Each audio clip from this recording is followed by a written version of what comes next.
So Wolves 2, Crusaders nil in very, very tentative first steps into the Europa League. Not the swashbuckling and high-scoring game that we predicted on the Talking Wolves podcast, and the Express and Star the same. And personally as well, I thought the Wolves would get 5 or 6 goals today, but credit where it's due to Crusaders, who came to do one job, and that was to not be humiliated and not be battered. And they put their bodies on the line for their team, and they came away with a very, very respectable 2-0, and it should have been a 1-0 defeat. Wolves, there's some very, very good aspects of the play today, and I think you have to sort of take it with a pinch of salt and think that it's the first game back on home soil, the first game in front of a crowd, the first game at Molineux, first game in the Europa League. There's a lot of, and the heat, the humidity, all sorts of stuff like that you can put into the mix tonight. But Wolves didn't play like we were hoping that they would against what is basically an amateur side. And if you judge their ability by the substitute that came on, Matt Cooper's just tweeted something very, very funny. He said that he thought he had been the most overweight forward to play at Molineux, but then number 18 for Crusaders came on. They looked like a proper amateur team at times, but credit to their goalkeeper. He made a couple of absolutely amazing saves in the first half to keep them in the game.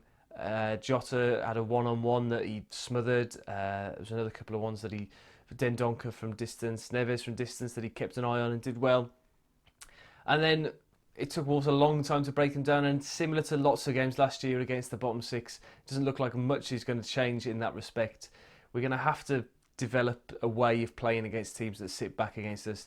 It was clear to see from the very first whistle what their intentions were today, Crusaders, but we just could not find the inventiveness or ingenuity to get in behind them or to make things happen. That being said, Adama Traore, who I've been so critical of in the last year or so since he's been a Wolves player, I thought was very good tonight, and much improved from the Traore that we saw at times last season. But again, yeah, he contributed the goal, and he may have had some hand in the second as well. Can't quite remember how that ended up going in, but he should have been making a lot more chances than he did against a team of that level. There's a lot to be taken away from it. The Jota's goal I thought was very, very well taken. Very similar to that of Dendoncker's goal against Fulham, the last game of the season, last goal at Molineux.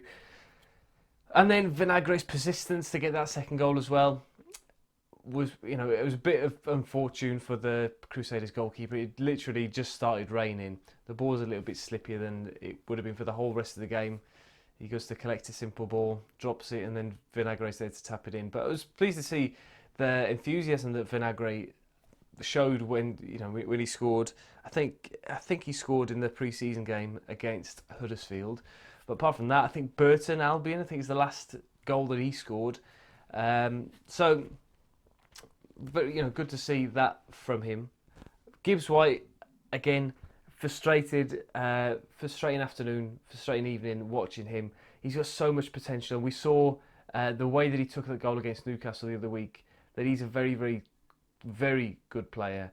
But he's just rushing and panicking, and he's desperate to get that first goal in front of a Molineux crowd. And you can see that he snatched at a couple of chances. He did come close with some. A couple of headers as well that were close to the goalkeeper, which he perhaps, you could argue, could have done better with. But there's a lot to come from Morgan, and if you compare him to people of his age, like Hudson-Odoi, and the sort of money that he's earning, I think Gibbs White's time to step up and to just relax as well a little bit, and not rush things, and not be so eager to score goals. I think just they will come. You just need to relax. But overall, it was good to see players like Jimenez as well back. Sace came on for a few minutes near the end, but I'm glad that we got that second goal in the end, because I didn't fancy us going over to Belfast with only one goal lead on that artificial pitch. You never know, a dodgy refereeing decision, or a slip, or a mistake, or a drop ball by the goalkeeper, or anything like that, and Crusaders could have taken it to extra time and penalties and what have you. I think we should have enough to be able to see it out over there. They didn't offer anything at all going forward, which is completely understandable. But we came through it. We've won the game.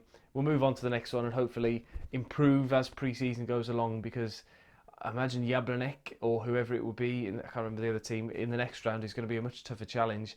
And we're going to have to make sure that we are prepared as well for Leicester, because if that...